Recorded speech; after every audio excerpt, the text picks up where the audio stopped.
Hello, today is Wednesday, November 18th, 2020. I'm Jeremiah Ellis, recording on behalf of the African American Interpretive Center of Minnesota, recording over the phone. Mr. King, thank you for sharing your story with us. Would you please state your name and spell it for the record? Buddy King, Buddy, King, King. Thank you for having me. It's a pleasure to be here. All right. Well, Mr. King, can you tell us when and where were you born? So, I was born in Kansas City, Missouri, February 16th. It was a cold snow day. You know, the wind chill was blowing and the snow was blustering, and here comes this crying baby. This guy named Buddy King. Here I am. Look at the world. Watch me. Who would have known? So home is Kansas City, Missouri is where I was born. I love people. I just love Kansas City like no other.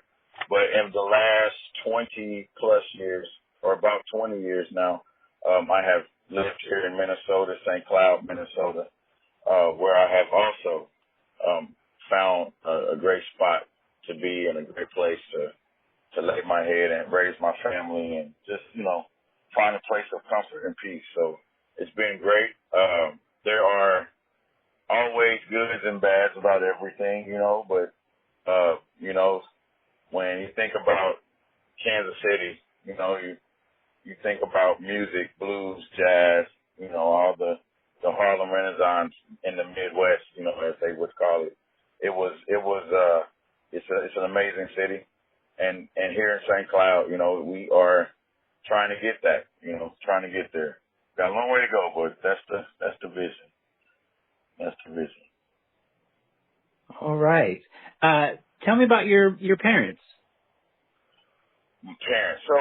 So my mom is she's number 3 out of 5 girls. My dad was adopted, so I don't know much in that direction. I just know a few things. And, growing up my mom was me and my brother, me and my younger brother, Reggie. We was growing up single mom, what I found out later in life, but what I didn't know during those times was that my father was married at the time that my mom and him had us. So that was interesting. But to look at it from a different point of view and kind of, normally it's the other way around. So to be able to, just kind of picture that. My dad, it's hard because I don't know much about, and the things that I do know about are all negative. And I don't really want to put my memories and my thoughts into something that's negative energy, whether it's my father, no matter who it is. So I don't know. It's hard for me to talk about him. But my mom is my inspiration. She showed us what hard work looked like. She showed us what giving it everything. She worked with the state of Missouri, or maybe it was the county, for 25, 30 plus years. She recently retired, and dedicated her life to the get out there, work to try to make other people better, to help them in their time of needs, the things that she needed to do, and to just showcase that to us. And then, I was blessed that I come from, like I said, it's 5 sisters, and they are 5 very strong black women. Oh my God. I have know that is why that my respect for women is highly, highly, highly respectful. Because they showed me that no matter what, it can be done. There are uncles out there, there are step uncles out there, and not saying they didn't step in and do their parts, but it has been my aunties and the skills that they just have showcased. I mean, I can go down a list each one, and just how they're all so different, but yet so together, yet so powerful. Um, but I don't want to that'll get me into the weeds, I know, so I'll leave that alone. Um, because, when you start talking about that, you start getting into the fruits, my other relatives, and the skills and the gifts that God has blessed before us, it just, yeah. So I don't want to get into the weeds, so I better get back to the question, which was, I am so sorry. I think I lost the question. Oh, no, you're doing fine. Okay. I wanted to know about your parents and you sharing about your mother. Do you have any thoughts or want to share anything about your grandparents? My grandparents? Yes. So my grandparents. So as far as my grandparents, it's my grandfather is who I had a relationship with through my mom's side of the family. So James Smith, he was an amazing man. James Smith, an amazing man. My grandfather was my father figure growing up. He taught us, he was an entrepreneur. My grandfather only had an eighth grade education, and he ran 7 different businesses successfully, a few of them simultaneously. He couldn't really read, couldn't really write. We was blessed, to know of a young woman that he was courting for many years, and they eventually got married. But throughout that time, just watching him just work, his work ethic is showing, like, if you believe it, you can do it. If you believe it, you can do it. If you believe it, you can do it. Like, he's just constantly doing it. The one thing I wish that I would have understood was, understanding when like we would do work with him or we would do work for him. And James Smith, man, I love you. We would do work for him, and I could see him. He'll be like, okay, y'all, here y'all go. And he'll start passing out little dollars, and we all smiling, you can just see the excitement from his head. Look, it's amazing. And then all of a sudden you see him like, okay, now what? And we all looking. Now, we being kids, we got a few dollars in our pocket. We didn't did some hard work, y'all.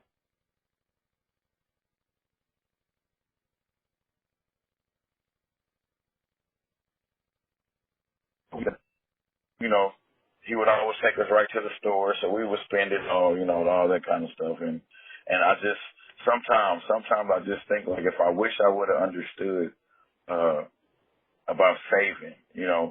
It's okay to spend money for yourself, but it's okay to save too. And it took me a while to get that, but that is a lesson that I have absolutely kept with me, that I have grabbed with many, many different, because he has provided me with so many opportunities and given me so many chances. So I would say that, if anything, he has absolutely shaped every bit of my life, and it crushed me when he passed.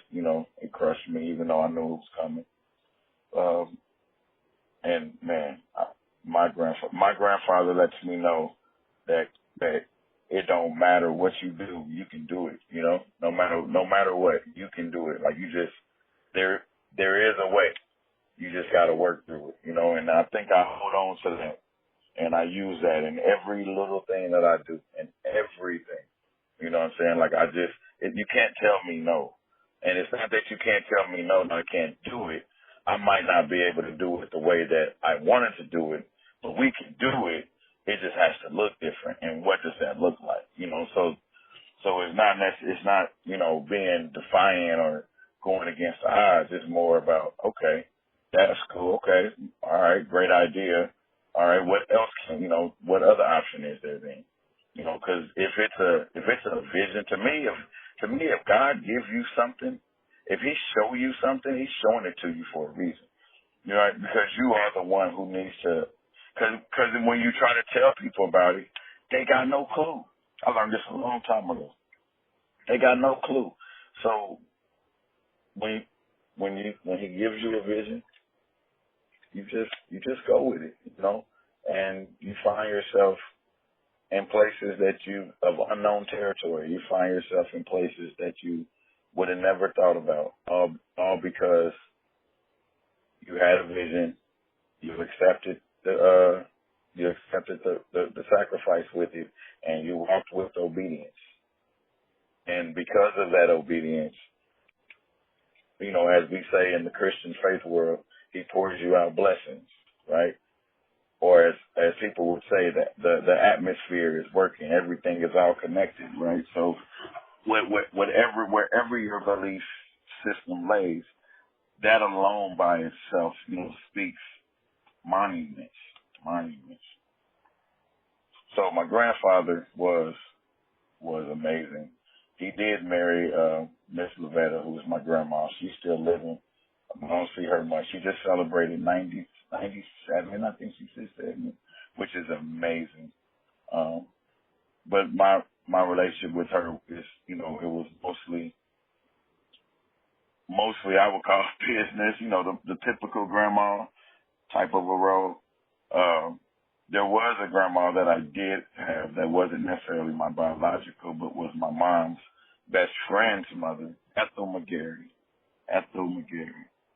My God, that's another powerful black woman who, you know, she started her own business and she ran her own business right there down on 18th and Vine. She ran the hotel. She ran that hotel over there for years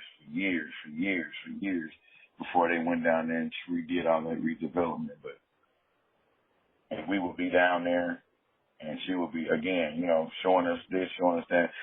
And that's why I know, you know, I understand my place, because you are trained for things your whole life. And some people don't recognize it till it's over. But if you can recognize it in the midst of it, that gives you a double awareness that helps you as you continue to just flow. So it's amazing the things that I was able to just, I guess, see growing up that never really, at the time, it didn't make sense. But as I am older and I reflect back and I think about all these things that help mold who Buddy King is today, who am I, who have I become, who is this guy, right? Because we all put up these different masks and we wear these different layers, and everybody does this talk and this walk and this thing, instead of just, you know, being whatever. And I think it's important so that we need to find ways to bring it back together. So I remember, I guess I said all that to say, I remember my grandma would have us clean up the hotels, you know, I think like housekeepers. So we would go in the rooms in the mornings and we would have to do all this stuff. And man, she was hard on us too. Let me tell you, like when you come to making that bed, she did not play any games. Military style for real. Couldn't be not a wrinkle on it. Like it was uniform for real. It was amazing though. And she meant that. Oh my gosh, she meant that. So that was good times. But I just really remember like Christmas and Thanksgiving, and you know, the whole family vibe was always amazing. It was always cool. Just your cousins, hanging out with your cousins, and just growing up. You know, just growing up in Kansas City, man. It was, you know, in the area that I lived in, you know, there was diversity. Diversity was there. Diversity was present, right? White mixed with black. But the truth was, you've seen way more black businesses, you know, than you've seen white in the area that I grew up in, right? So everybody was there, just like everything else. But you know, Kansas City is similar to any other big city in America. You know, it has its pockets, its places. So, you know, I just lived in the area where I seen it all. You know, I seen it all, and for whatever the reason, I've always been very open-minded and always wondered. Right, I was always curious about stuff, and I always was searching knowledge and always looking for answers, that questions that I come up with for whatever the reason. Just, I don't know, sometimes just to be doing stuff, I guess. But just, I guess, at preparing me for these moments and that we are in, I guess, is what really happened. But anyway, I'm sorry, I got back off. So that my grandmother helped me with discipline and understand who I am. And even though somewhere along the line I lost it, and forgot who I was as an individual and became what the world wanted me to be in, and that's what got me into St. Cloud. Yeah. So how did you come to be in St. Cloud? So towards the end of my time there in Missouri, I wasn't making the best decisions, wasn't hanging with the best people. I loved those people, but we just wasn't making the best decisions. And I found myself in a situation, that I did not feel comfortable in. So I decided that I needed to get out and do something different because I don't want to. I'm not a jail guy at all. I've seen many TV shows, recognized really quick. Nope, that ain't for me. I can't do it. So for that, I try to follow the laws, do the things that I'm supposed to do, so I don't put myself in those positions because I just can't. That's hard for me. And I think that it was just time for me to go. And the truth is, God just opened up doors, really just opened the doors in ways that I can never, ever take credit for, or I can never, ever allow man to take credit for. Just, when you talk about all the stars aligning and all those kind of things, like it was absolutely his glory that did that, that made these things happen in the way that it happened after I found out that it no longer happens at all like that. So, I come up here to my auntie, Deborah Lee, lives up here in St. Cloud. And at the time she was staying in Minneapolis. And I wanted to just start over, do something different with my life. My friends was still in college. I was the one that came back. I just knew it was time for a change.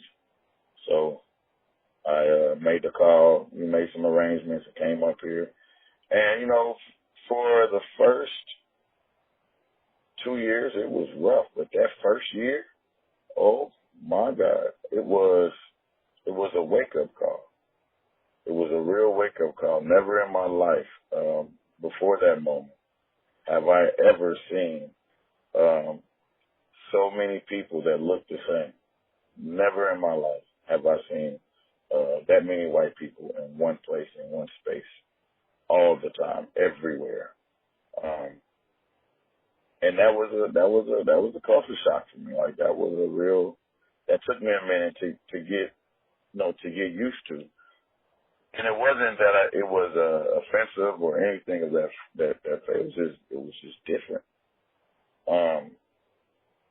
And I just remember, kind of as I began to move around the town a little bit, I started to notice and other people and people that looked like me. And then my auntie would introduce me to different people. So my network began to grow a little bit, and I began to explore. And I quickly found out, so the first thing I had to do was tell myself, this is not Kansas City. This is not Kansas City. What did they say? Toto, we're not in Kansas anymore. Dorothy, not in Kansas anymore. And that's what I had to tell myself, right? I'm not in Missouri no more. We're not here. So I have to kind of figure this out and figure out how to maneuver through this thing. And that's what I think I spent the next maybe 5 years trying to figure out how to navigate through this culture, how to navigate through my own self, because, you know, I had built myself to be something I wasn't. So now here I am in this new space, this new land, these new people, and I can reinvent myself, and I can be me, or I can be whoever I want to be, and you know, and what's happening, you know. And so I don't know, one thing led to another, and I just found myself like really enjoying being here. Like the vibe. I think me enrolling in the St. Cloud State helped a lot with that, and being part of the student action groups, and being part of the student government, and being part of just having conversations with professors, and you know, it just really, really changed like it was different than the first time when I was in college. I think this time I really wanted it, and it was a different crowd. It wasn't what I was used to, so it kind of forced me to focus in a little bit. Yeah. And who helped you get settled in St. Cloud? So there's this group called the African American Male Forum. I'm part of that group. I would absolutely say these group of men, they are a group of black brothers who have been in St. Cloud 40 plus years. Their family was the only families that was there for the length of time back in the 60s, 70s, 80s, and so forth. And what has been interesting to me is that these brothers, they welcome anybody in, and we have deep conversations. The thing I really love about it is the breakfast. Oh my God, the breakfast. You get your good old Southern good breakfast with the biscuits and the rice. I mean, with the grits and the biscuits and the sausage and the egg and the hash brown. Woo wee, it's a good eat. Let me tell you, it's a good eat. Yes, it is. So we meet, we eat, and then we have conversations. So we have young men there too, and they're variety of ages, anywhere between 9 and 17, maybe 18, and you know, and we just have conversations, you know, as men around the table, eating, enjoying each other's company, having real life conversations. You know, we talk sports, you know, we talk school, we talk education, but we also talk politics. We also talk life. You know, we also talk about current situations. You know, if a mom tells us, hey, you know, this kid is doing this, you know, or this kid finds himself doing that, you know, it takes a village. So all of us, you know, we're all at the table, and everybody got a word to say. You know, everybody's going to chime in and say their piece. You know, some from personal experience, some from learned knowledge. You know, and at the end of the day, we recognize that it's up to that individual to make the choice. But we want to hope to engulf you with enough information.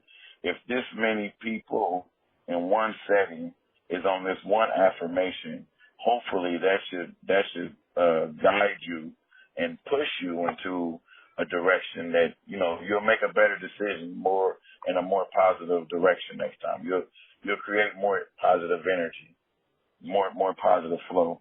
So the African American Male Forum has been around for many years in St. Cloud, and I'm sorry I don't know the day of the actual day it was evolved, but some of the founding members is Dr. Robert Johnson, Dr. John McCrae, Freddie Walker, Clarence White.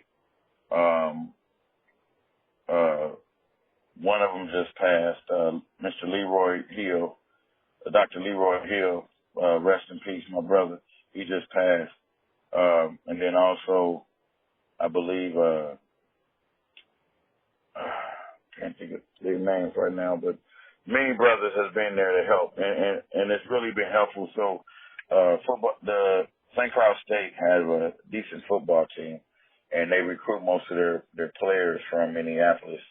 And what was happening was the football players, and this is while I was in school, this is some of the things we was dealing with. The football players was not being welcomed while they were here in St. Cloud.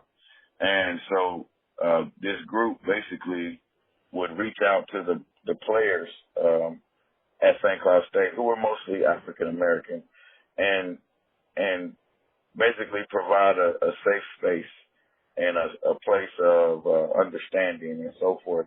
And it just became like a really good thing that we was doing. There was a couple of incidents that went to different court levels for variable reasons. You know, there have been numerous of conversations over what it is that we need to do to really help these young men, you know, get accustomed to this culture here, because it's different. It really is. Y'all don't understand. Like, you guys are not welcoming. You're just Minnesota nice. It's a difference, you know, and to really understand that. But to be able to help them, young men, and they helped me a lot. It gave us something to do. It created a brotherhood. You quickly forget about, you know, the outskirts of the environment and what's going on. And you focus in on what's internal, right, and what's important. Family, friends, right, school, education. And, you know, if you have faith, your religion, and other than that, what else do you have time for, right? I mean, that's it every day. What else do you have time for? So the African American Male Forum has absolutely been a organization that has absolutely cultivated me in ways and exposed me into ideas and thoughts and opportunities that I think if I would have stayed in Kansas City would have never happened. My gifts would have never, I felt like my gifts would have never be able to be expanded or worked upon or developed where I was at, because I wasn't in an environment where my gift was real. Like I felt like nobody. I didn't even take my gift serious, right? Like, it was just like because that made me stand out. That made me different. So I'm not utilizing my gifts, you know. And so just this whole very idea just like makes it understandable, I guess. So the African American Male Forum. I'm sorry, and then I was going to say the other organization that I would say was the bait and hook that committed me to St. Cloud, Minnesota, was the Boys and Girls Club, and it was simply through a volunteer drumming group that I was working through as a volunteer, and you know, just drumming with kids, like, that is the most amazing feeling in the world. Like, it's already awesome to just see the way that people react to a drum, the way that you know, you hit the different tones on the drum and people's reactions and the way they move and the way that they twitch and twinkle and, you know, the different little things that happen with just sound and vibration, and like that's amazing all by itself. But you add in that, you know, and then you get just natural purity of just, I just want to play. I just want to make the noise. I just want to give it all out. I just want to let loose my energy. I just want to talk, you know, and that's what you're doing. Like, and that's what I saw, and that's what we was doing. You know, I taught them how to talk, like, talk it out. Like, you know, when you're playing a drum, it's just like a keyboard. You know, the only thing about a keyboard, it's a note that you can hear with different sounds. Well, if you pay attention to the drum, it also has different sounds. And it also can talk. And it also can sing out the phrases and sing out the things that you wanted to say. Just have to just connect, you know. And so just thinking about those things and connecting to, you know, those two organizations helped really with my decision to stay in Minnesota and not go back to Kansas City, where all my family truly is. But I have new family, kids, grandkids, wife now, you know, so it all worked out, you know, it worked out. I'm glad to be in Minnesota. It's been a definite culture shock. But I have also found pockets of things that are nice, right? Things that I can relate to, things that I can really enjoy. Yeah. especially in those early years, how did you socialize with your neighbors? I didn't really socialize much with my neighbors at all. Um, I think in my early years, I was living that traditional college student life, right?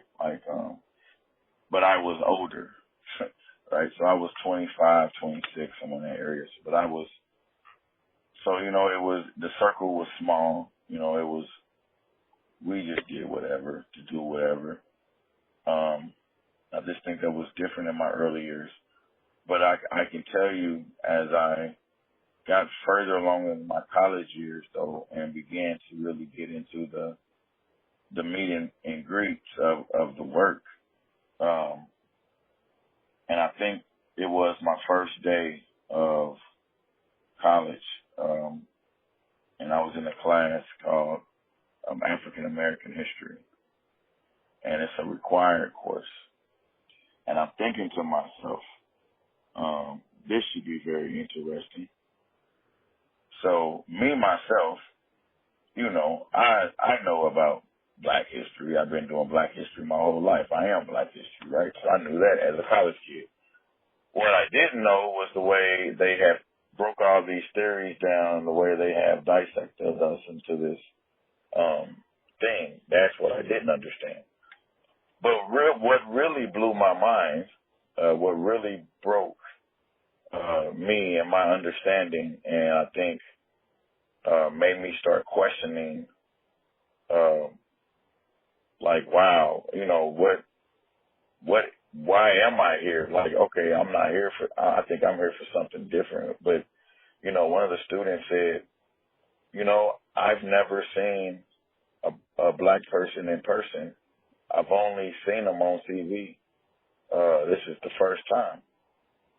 And I immediately looked at the professor because I wasn't quite sure how to take that. But I quickly went to trying to understand. So I said, what do you mean you've never seen a Black person in person? You guys don't have Black people where you come from? And she said, no, we don't have any diversity in my town. And I said, oh, where's that at? And she said, somewhere up north. And I said, oh. I say, well, yep, here I am, Black and proud,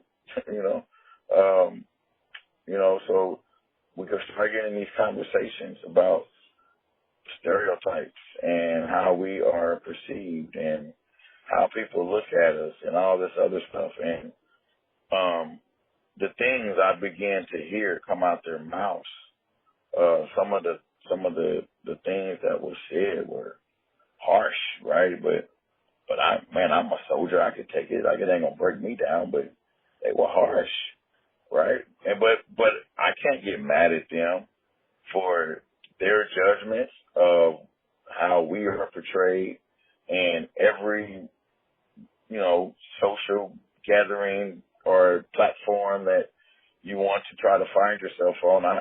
It just some things disgust me to the point where why every time we talk about African Americans, why the very first place that people take us is, to this negative place.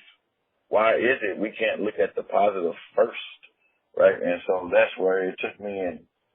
So the way I would talk to my neighbor from that point was I would be very cautious, and there was a lack of trust. I never felt safe to speak freely. I never felt supported.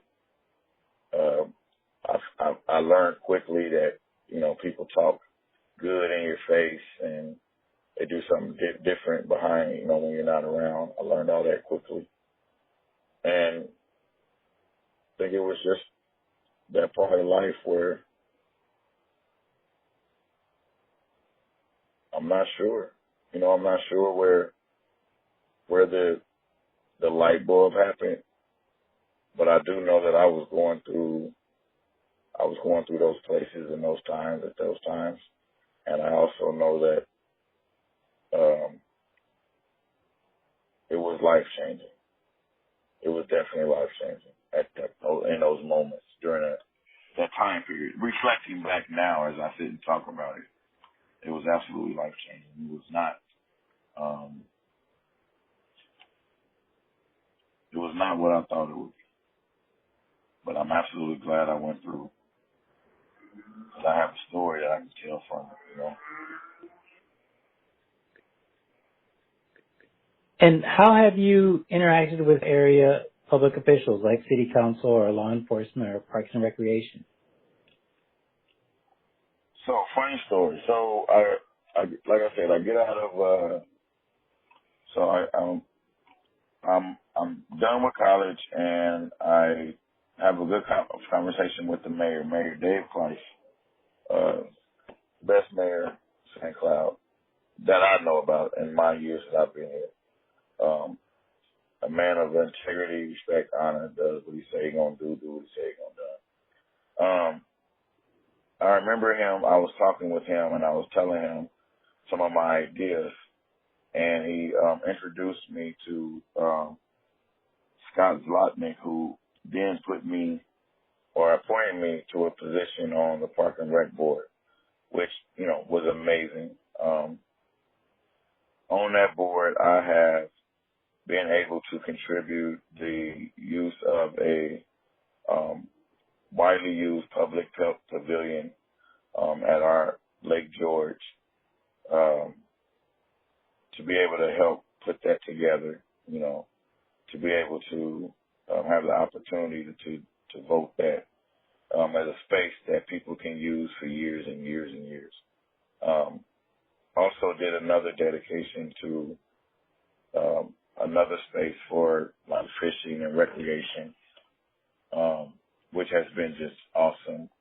A basketball court that was in a bad neighborhood just really go bad, it was bad, man. I don't know, you think about think about after a rain, that basketball court, they got a little gravel everywhere, I mean, you can play ball on it, but you're going to slide, right? Rocks are going to pop up at you every time you bounce, every time you run. I mean, the court was just bad. And so, did a little recruiting, got some kids and some parents and some community rallied behind us, and eventually the Timberwolves came and put some money in it with U.S. Bank, and they redid it, and now we call that Timberwolves Court, right in the middle of the city. Well, it ain't the middle of the city no more, but it's amazing things like that, right? I've been part of Skyla, St. Cloud Youth Leadership Academy, which is part of the police department, St. Cloud Police Department, where the Chief Anderson, Blair Anderson, has been an amazing leader for the department in every area of respect that I can give them.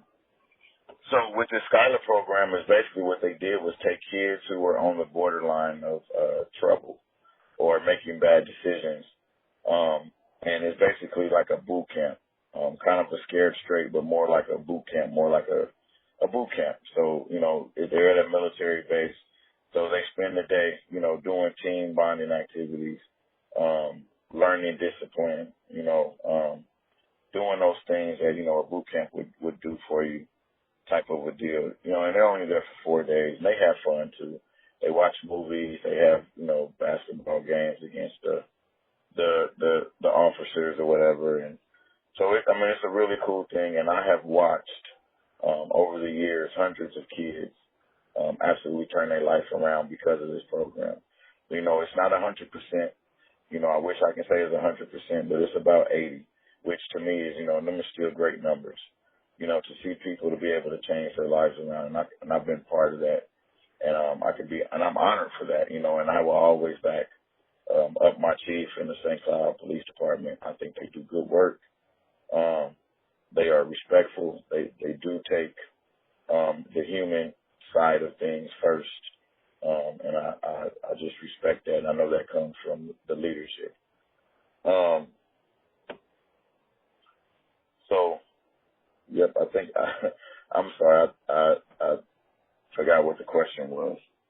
Oh no, you're doing fantastic. Okay. What can you tell me about what Black life is like in St. Cloud? You know, um, that's an interesting question, actually. What is Black life like? Because it's changing every single day. When I first moved here about 18 years ago, I just about knew every Black person in this town. Today, I couldn't even tell you who is who. Every other day, you see somebody new. You find out somebody been here for 5 and 6 years already. So, from then to now has changed tremendously, for the good and for the bad, right? When you come here, you still come here with the same issues and problems that we call ourselves leaving when we move to a new place. And what's hard is when you don't have the support to get through to these new places. Because you don't want to listen. Can I just be honest with you? Can I just be truthful with people? Please. When we tell ourselves, hey, I want to do this, I want to do that. We tell ourselves, for example, I am tired of this situation because every time I try to put my part into this situation, it's not respected, it's not understood, it's not this, it's not that.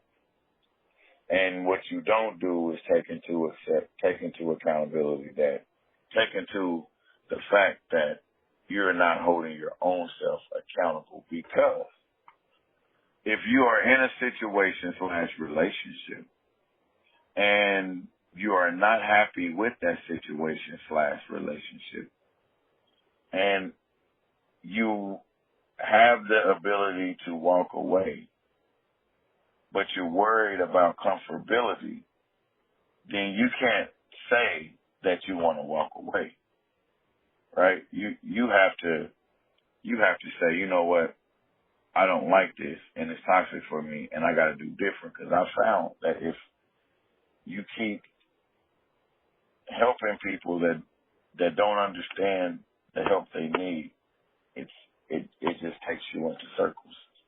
And especially when you don't understand where they're coming from. And that's where I found myself when I first moved here. They didn't understand where I was coming from. They didn't understand the different cultural norms that we just share within our own selves, just because they didn't understand like what it was like when you're in a big city versus now you're in a college town. I need you to understand. God tells us to love each other, treat your neighbor like you want to treat yourself, respect everyone, and follow my commandments. That's all he asked of us. And we make it so complicated.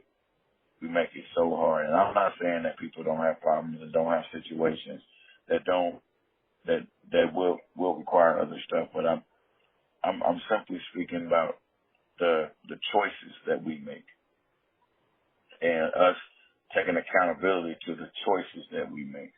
When you make a choice, you made that choice, and you were supposed to make that choice with the understanding of this could happen, this could happen, this could happen, this could happen. There's some form of a consequence with every choice, good or bad. And you have to understand that. And when you're not honest with yourself, then you waste the time of everybody that's trying to help you. And it slows the process down, and it's frustrating for everybody. Everybody gets stressed out. And it's as simple as you just have to hold yourself accountable and say, okay, how do I move forward? What else can I do? How can I rethink this? Again, if I can't do it that way, what's another way that I can do it? And to really just think about that. And the hardest thing for me being a man of God was trying to find a good black church here. All these churches up here before were, you know, mixed churches, you know, Lutheran, Catholic, Methodist, but nothing like the you know, the African American traditional church, whether Church of God in Christ, Baptist, Methodist, Episcopal, just not the African American flavor that normally comes. So it was mostly mixed congregations, which is cool. It's cool. It's not bad at all. It's actually what I'm in right now.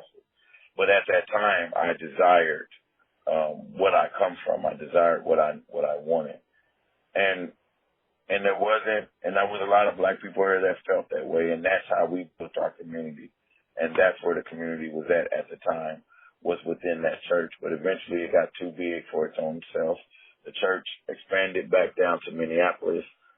People began to kind of move in their own little circles, you know, and it was almost like now that I'm sitting here thinking about it, it was almost like the beginning of Noah all over again, right? Like it's metaphoric, right? But if you start thinking about it, that's kind of how it happened, which is funny to think about. You know, there was Noah, there was his 4 boys or 3 boys and their wives, and then here they are, they repopulated the earth, right? And here we are. That's what it feels like. That's what it felt like, right? Like all of a sudden, the church expands and it's too big for its own good, and there's no more space. The territory is too tight. We have to move. We have to go wander around. We have to fill in the gaps, and all of a sudden you start seeing the town turn, and you start seeing the gaps getting filled in everywhere. Different businesses start popping up, you know, black businesses. Not enough, though. Not enough. Still need way more. But at least, you know, you got a barbershop to go to. You got a salon to stop in. You know, we ain't quite got the music thing figured out yet. We ain't quite got the opportunities for clothes. We got to finally get those, you know, and you get the supply stores, but we haven't got the contractors yet. We haven't got the plumbers yet, you know. We haven't got the grocery stores yet. We haven't got the mom and pop's restaurant yet, you know. But we coming, right? And it's just a matter of time as you watch the growth, as you watch generation from generation from generation. And I'm studying that for our Bible study. And it's interesting that this just popped up to just showcase itself like that. By you asking me that question, but that's exactly what happened. The church expanded, pockets began to fill else everywhere, and all of a sudden you have people multiplying, right? They're having babies, they're having their kids here, right? So they came with kids, and now their kids are having kids, and so now you're beginning to have, you know, these generations grow, and you're beginning to have people say, you know what? This is not a bad place. I actually want to be here. Yeah, I want to live here. I want to raise my family here. Right? This is not a bad place. It's safe, you know. We got to get you know, some of this Minnesota nice stuff figured out, but you know, it's not a bad place, and you begin to see the place just grow. The town is excited. We have a Popeyes being built right now, and you know, I don't know how much you enjoy Popeyes. But me, myself, OMG, I am a chicken head. I'm going to say it. And the biscuits, oh my goodness. The red beans and rice, the sweet tea, the lemonade. Oh, I'm just getting hungry thinking about it. But they are built. It's built in. It's supposed to open sometime in the next few weeks. And we are excited as a community, you know. And the funny thing is that I know that it, you know, it's going to be supported by everybody, but it's just the fact that there is a community here that will absolutely support it, right? In every way, it's amazing. And to, again, think about where we all started back in the early, when I first moved up here in the early 2000s.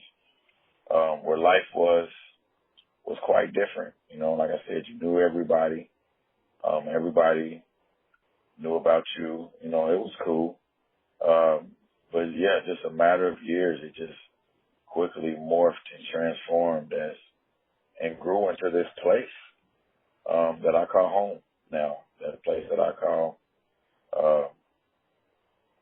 That I have my wife is here, my son is here, my kids are here. All but one daughter is here, and my grandkids are here, and it's just a beautiful, great place. You know, where we have our problems, just like any other community. You know, there is the hating that happens. That there is the things that I'm not happy about that we do as African Americans that I don't really understand.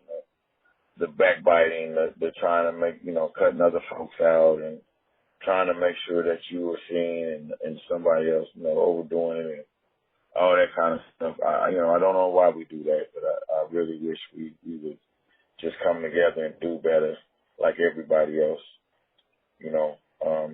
Everybody always asks the question, well, why come y'all don't do this and y'all don't do that? Well, that's a good question, man. I don't understand it either. Why don't we do this and why don't we come together and why are we always trying to put somebody else in front of us? What are we thinking about, Because I'm all about building this up, man. Let's do it. Let's build a nation. Let's build this community. Let's build this up. Why not? I want my kids to have everything. I want my kids to have everything I experienced in Kansas City. I think my kids should be able to experience here in St. Cloud. There's no reason they shouldn't be able to experience. There was nothing special about those places that can't be duplicated here. Why? What is the joy of taking the economic resources that you have to entertain yourself in a whole nother city when we can entertain you right here in the city and you can spend your money right here and it will be recycled 4 times faster than it would be down in Minneapolis. So why would you do that? So, and it's not that we don't know, it's that we are accustomed to going to these other places because for whatever the reason, when our people, we ourselves take on a negative agitation about our own people. Oh my gosh, taking shortcuts, bootlegging it, not being professional, and we come up like we already walk into that, and I think that's a prejudgment that we all do that we got to be aware of and understand, and be real with. Like, come on, what are y'all doing? And because there's no reason we shouldn't have black-owned grocery stores here. There's no reason. There's no reason. There's only one grocery store chain in this town.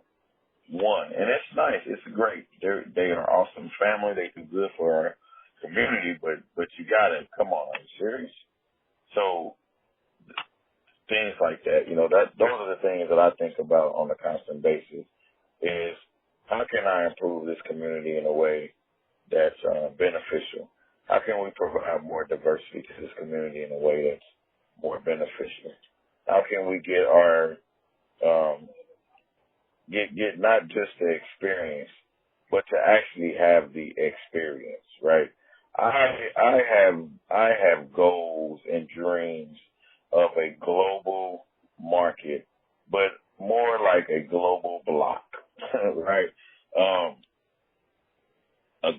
So if you've ever been to down in the cities, there's a global market down there, and it's the same concept, but on a much bigger. I want to have it like a whole block, like a whole district.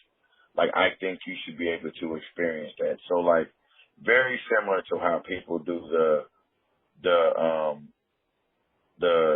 what they call it, the Chinatown, all that kind of stuff. It would be very similar to that. It would be very similar to that, but it would be, this area would be one ethnicity, this area would be another one, this area would be another one, and it would be more because to me, and the reason why you need a whole block or a whole district. Because when you're talking about diversity, when you're talking about culture, when you're talking about like complete understanding, you need a holistic understanding. And me eating your food is nice, and the seasoning is good, and the texture is different, and the taste is unique, but that is not your culture, right? Like your culture is bigger than that.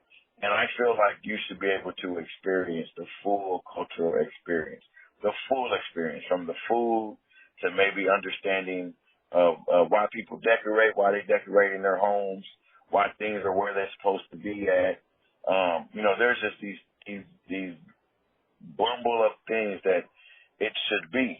The same concept of the global market, but just on a much grandiose scale to me. Just makes way more sense. And to me, when you're talking about diversity, that's what you do. We are working really hard trying to get this North Star train up here, because we recognize if we can get the train up here, right, that will open up so many jobs. Listen, the cost of living in St. Cloud is about 30% lower than it is in the Twin Cities. If we can get people to actually live here and work in the Twin Cities, we'll be able to transit back and forth at a more sustainable, affordable rate. That will allow for us an opportunity to save some of those dollars, put those dollars and resources, put that tax back into our own communities, right, that would be able to support this idea of this district, this diversity district, this global district, this entertainment district, this district that would attract other places, that would be a focal point for our community. So that way we will be just as attractive as Minneapolis and St. Paul and Rochester and Duluth. We will be just as attractive, bringing in different things in different places. I just, and I see it clearly, and it's just a matter of write the vision, make it plain. And the vision has been wrote. The steps have been taken, and the journey has been interesting. There has been no lack of hills and mountains to climb by any means. It seems as soon as you get to the top of the mountain, you quickly fall to the bottom, and you're repeating the cycle again, but with different knowledge, with different understanding. It's like if you ever went up stairs, a number of stairs, numerous times, over a period of time, and you're constantly going these same stairs, and you notice different things within these stairs. And every time you go through these stairs, every time you notice these different things, it's called wisdom, because you're doing it and you're being more aware of what's happening around you. You're being more aware of what's in front of you. So you start moving differently. So as you're going up the stairs, you start moving differently. You don't look the same, right? Because now you see. You didn't see that little dent that was right there, that imperfection. You didn't see that snake that was waiting on you. You didn't see none of those things. But now you see those things, and now you understand that, oh, no, I got to move differently. So now when you go up that stairs differently, and God knows I have been up these stairs numerous times to get to this place in my life where I can absolutely understand what's happening around me, what's happening, what direction I'm going. I understand my purpose clearly now, and I just see the road that I'm headed. I felt like I was at a crossroads for so long, and now I'm there. I'm moving in a direction, no longer stuck at a place that was me. It was me that was stopping me. You can't nobody stop you but you. Ain't nobody stop you but you. Ain't nobody stop you but you. And I was stopping me. And once I recognize that and really understand what that means, like, no, you can't tell me no, right? Because you telling me no means that I have to figure out how to make it happen. And as long as I'm thinking like that, and as long as I'm moving like that, then that gives me no choice but to move forward, to make progress. And progress is important. Progress is small. It doesn't have to be big. It's the little things. You take minor steps, and you mark big accomplishments with small steps. I teach a class to young entrepreneurs, and I tell them that, this journey is long. It's a marathon. Understand that it's a marathon first. Understand that it's a marathon. And so the very first thing you need to understand in this marathon is that there's going to be a lot of bumps along the way. You're going to get tired, and you're going to want to give up. And you have to understand that that's at that moment, at that time is when you hold on and you grab your water and you start drinking, right? Whatever your water is, whoever your water is, right? Whatever your power, your spirit, whatever floats your way, that's when you need to hold on to. Because what you do is you have to say, yes, and I'm going to take a step. And I've learned a long time ago, as long as you take a step and as long as you are willing, everything else will fall in place. Now, we all make choices and we all do things, and we find ourselves in different places and different situations because of some of our choices. But at the end of the day, like I said earlier, if you are accountable to your choice, if you are accountable to your situations, and you have thought about all the consequences that goes with it, then you will put yourself in a better position to be more successful and progressive as you move forward. So how do you think you've improved St. Cloud by you living there? How have I improved St. Cloud by living here? That is a hard question for me to answer, because I don't like talking about myself much. So I can tell you what I have done since I've been here. I spoke about the Park and Rec Board stuff earlier. So I worked at the Boys and Girls Club for 18 years. I worked with the school district as a consultant, still kind of currently, but I was an actual somewhat employee for about 4 or 5 years. And then I've also worked in the local churches. So my impact over the last 18 years, I have interacted and with hundreds, maybe thousands of families. So for that reason, I know that I have a strong name recognition because of my work through the Boys and Girls Club, because it was important for me that I treated every kid like my own. It didn't matter who they was, where they came from, what their background was like, what their parents was like, what their environment was. To me, I made the Boys and Girls Club home for 18 years.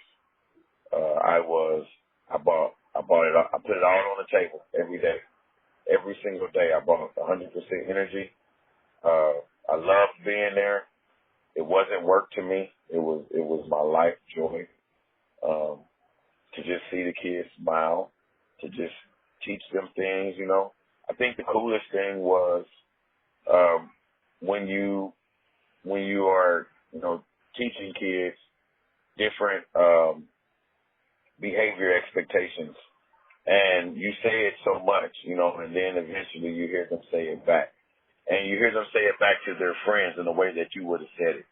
It gives you a sense of accomplishment, like, wow, you was listening, and I know that it went through hundreds and hundreds of kids. I know for a fact that I touched hundreds of lives just within conversations with them, sharing that information with me. I know that I've helped many families through some really hard times, some loss of siblings, loss of kids, loss of parents, divorce, evictions, loss of jobs, just, some of the worst situations, accidents, burns, fires, just, you name it. We've kind of, I've helped families through these hard times. And it was nothing but my faith that's kept me strong. My work in the church also helped with some of those relationships. It helped build the trust with the community. My work in the schools with the teenagers, they saw it was my attitude was genuine, that I meant what I said, that I wasn't just talking.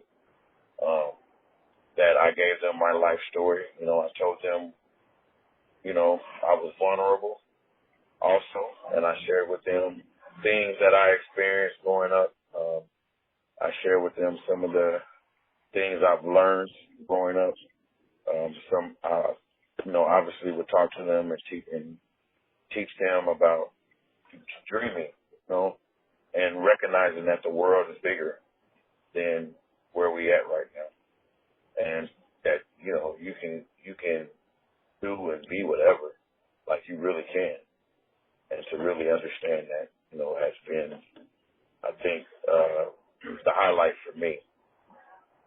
The Boys and Girls Club for me also, I think, to make an impact on St. Cloud, as we were talking about. So obviously the family and the kids that has been through over the last 18 years. But, really the truth is, I think my greatest impact, at least I hope that my greatest impact, was on the staff that I have trained and worked with over the last 10 years.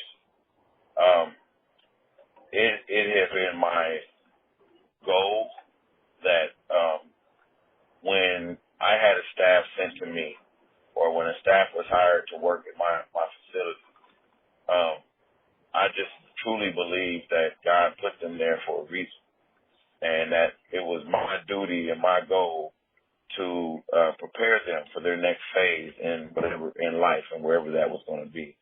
And it didn't matter what their career path was, because they was mostly college students. It didn't really matter what their career path was. For me, it was, I'm teaching like, life basic and skills right now, and to really understand what that means. I had the opportunity to teach them how do I want to frame this? Teaching these college kids who never experienced diversity, for one, let alone hands-on experience, and then who want to be working in the field with youth, underprivileged youth, youth with of low income, free, reduced lunch, however you want to phrase that. Kids or young students student teachers who wants to find themselves in this field, wants to work with these kids, wants to see them do better. I felt like it was my duty to make sure they had the foundational skills they needed. And that is what I hoped was my greatest impact. And to my knowledge, a lot of my employees, as they do their exit interviews, say that they learned a lot, and they are thankful for the opportunity to work with me, because my thing was that I wanted them to understand it. I know these as kids, so we worked with kindergarten to 12th graders, and I said, I know these are kids, and especially when you're talking about the young people, and them was our kindergarten, second, third, fourth graders. Them young people, I said, listen, they're more than just young people. They little people. Like, they have conversations like me and you have conversations. They have understanding like you and me have understanding. They have seen things that you probably haven't even seen. They have experienced things that you probably haven't. So I don't want you to go in there with this preconceived notion, these prejudgments, these pre-ideas. I don't want you to go in there with any of that. I want you to go in there open, genuine, and just enjoy the moment, and let whatever is going to be, and just be genuine. I was like, the conversation is going to happen. The trust will happen. The mentorship will take place, right? But you have to be understanding where they're coming from. Don't, these are not your typical 6-year-olds who, thinking about just Batman and Robin.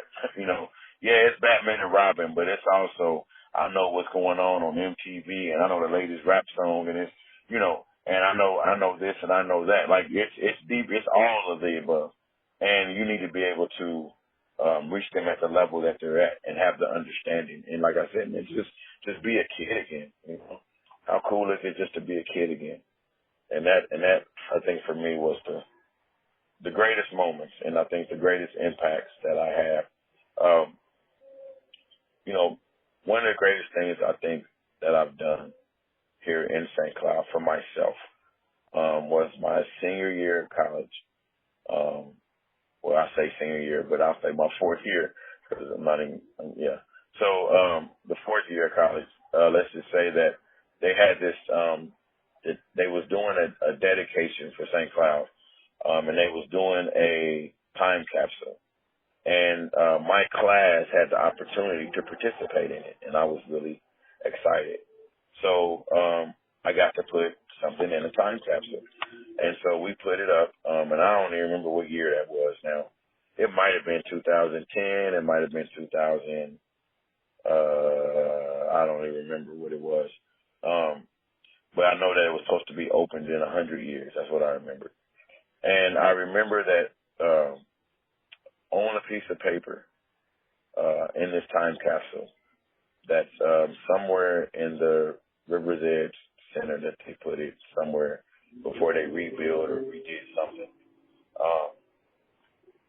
I remember I put a message to myself, and it said, buddy, if you are 100 years old and you read this again, then you have lived a good life, you have stayed healthy, and that means you have gotten married. And then it says LOL. And then I remember it says, I wrote underneath that, just sort of note, on a little sticky note to myself. I wrote it says, to whom it may concern, my name is Buddy King. I hope that you are receiving this with understanding of who I was, what my work has been, and what I have meant to this community. And I basically said that, I hope that the work that I have done, I hope that the name that I have carried for myself has carried 100 years later into positive vibes. And that's what I put on that piece of paper, and I put in that capsule, and I locked it up. And every day that I walk and every day that I breathe, it is my intention to live up to that thing that I put in that capsule, that at some point in time in life somewhere will be open. And I hope that my walk will talk for itself. I hope that my work would be everlasting and not a program that will fall apart after my going home. And I hope that my name would carry on like others. When you talk about St. Cloud, when you talk about improvements, when you talk about making a better life for everybody, that my name comes up, Buddy King. And that's my hope, that's my desire. And how do you think your life has been improved by living in St. Cloud? I wouldn't be able to have anything. I don't think I would be where I'm at right now, to be honest with you, without me being here in St. Cloud. I think I made reference to that earlier. Yeah.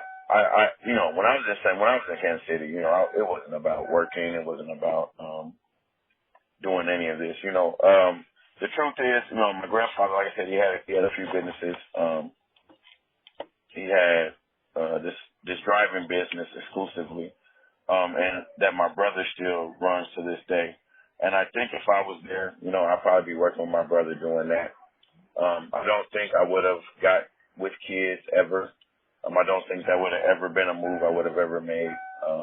I don't think I would have ever exploited into understanding cultural dynamics in the way that I do. I think I would have had a very general ideology of it. I think I would have continued to have a closed-minded view of the world, even though I was curious. But eventually, if I would have stayed in those environments and if that curiosity would have never been touched or fed, it would eventually went away, and I would have probably conformed to status quo to the norm of just, going to work, raising my family, going to work, just running through the cycle, go to church, and that's, and that's probably what I would have done. I don't think I would have seen myself in politics down there. I love the politics stuff. I don't really love politics up here. I'm not going to even lie. I don't even like politics at all. I just know that a change needs to happen. That's what I know. And somebody got to do it. And I have a desire. I have a vision. I have support. I have a great wife and great kids who support everything good and bad. I have a great fan base. I call it fan base. I use that very lightly. That supports me and my ideas, that, voted for me and really wanted to see me in there. And that's super, helpful and makes me feel good about, what I'm trying to do and the direction that I'm trying to go. So I think that being here has absolutely been the best thing ever for me. I don't think I would ever be in this place. I definitely never met my wife if I would have never moved here. And then if I would have never met my wife, then I wouldn't have had my son and all the domino effects that go with it, and all the great relationships that I've had since I moved here. I have lots of friends, lots of allies, lots of people who has, poured their heart into me and invested into me and shared with me and helped grow me. So I am just really grateful that God moved me. He told us He knew us before he knew us before we were born. He knew what purpose was. He knew what our destiny was. And mine is up here. People ask me all the time, hey, why don't you go to Minneapolis? You can be really effective in Minneapolis. You can be really effective in St. Paul. And you're right. I probably could, but I also learned I can be really effective right here in St. Cloud, right? And make life good here, And again, I want to make St. Cloud a household name, a childhood household name.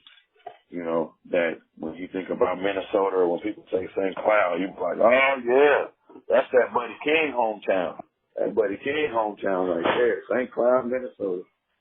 Yep. So that's what I think about me being here and how I think that it's been the greatest thing for me. Well, is there anything else about your time in St. Paul that I didn't ask or that you wanted to share? I guess I just want to just share. I guess I'll just share with you. I didn't talk much about my wife and how much I love her and how we met. So we met at church in St. Cloud, Minnesota. Like I was telling you, that the church we went to was New Way Missionary Baptist Church. At the time, it was a Black African American Black Baptist church here in St. Cloud. It was the only church here in St. Cloud at the time. And then there was others, Higher Ground, Church of God in Christ, and then also Resurrection. Pastor Albers was with Higher Ground, and Pastor Yolanda Lehman was with Resurrection. And then others began to pop up. His Temple with Dr. Terry Mason, City of Grace, Dr. Pastor Daniels, I think it's Christopher Daniels. So to just have these conversations, and all of a sudden, we would find ourselves in these circles together with other people, and we were talking. The one thing we had in common was music, and so we would be on the phone for nights, from night to night, talking about music, talking about this, talking about that, and it captivated me, and we just laughed and we smiled. But, one thing led to another. Conversations got longer. Feelings grew. Obviously, we felt deep for each other. During that time, I was in my last year of school, and I asked her would she marry me, and she absolutely said yes, and it made my whole day. And I was the happiest man in the world. The one thing that only thing that I wish I could have experienced that I haven't experienced yet, that I would like to experience, is to be able to just leave the country and go see other places.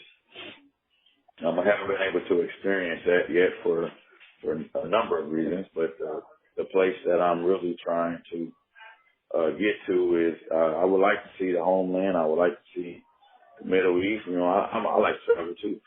So that is the next goal, the next vision, this next places I'm trying to get to. Me and my wife, so we can just enjoy life together, travel around, see places, and just enjoy family. I can't get into the Minnesota hunting.